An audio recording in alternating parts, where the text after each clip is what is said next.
السلام علیکم بچوں، کیسے ہیں آپ سب؟ امید کرتا ہوں کہ آپ ٹھیک ٹھاک ہوں گے۔ پہلے بچوں، ہم نے حکایت سعدی کو پڑھا تھا علیہ رحمہ۔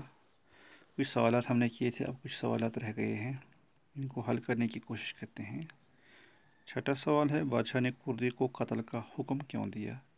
تو اس کا جواب ہے کیونکہ اس نے جرات مندی دکھا کر بادشاہ کو ظالم اور جابر کہا، جو اسے ناگوار گزرا، جس کی وجہ سے بادشاہ نے قتل کا حکم دیا۔ سوال نمبر 7 ہے، کردی نے بادشاہ کو دربار میں کیا کہا؟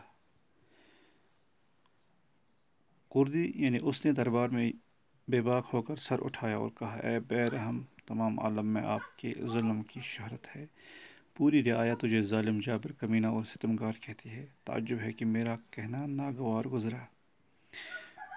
تو پہلے بچوں، اگلا سوال ہے، بادشاہ نے کردی کے ساتھ بعد میں کیا سلوک کیا؟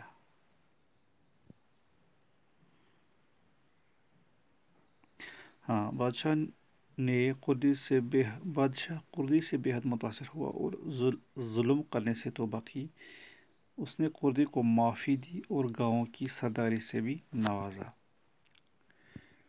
9واں سوال، اس کہانی کو پڑھ کر ہمیں کیا سبق ملتا ہے؟ اس کہانی کا مطلب یہ ہے کہ ہمیں کسی پر بھی ظلم نہیں کرنا چاہیے، خواہ وہ انسان ہو یا کہ جانور۔ فی الحال اتنا کافی ہے، اور بھی باقی ساری نصیحتیں اس میں، باقی سارے سبق ہیں اس میں، جیسے انسان دشمن سے سیکھتا ہے، دوست سے اتنا نہیں سیکھ پاتا ہے، لیکن ہم مختصر اتنا ہی کریں گے کیونکہ اس میں ظلم کی ہی بات ہو رہی تھی، جیسا ہم اسی جواب پر اکتفا کرتے ہیں۔ اس کہانی کا مطلب یہ ہے کہ ہمیں کسی پر بھی ظلم نہیں کرنا چاہیے، خواہ وہ انسان ہو یا کہ جانور۔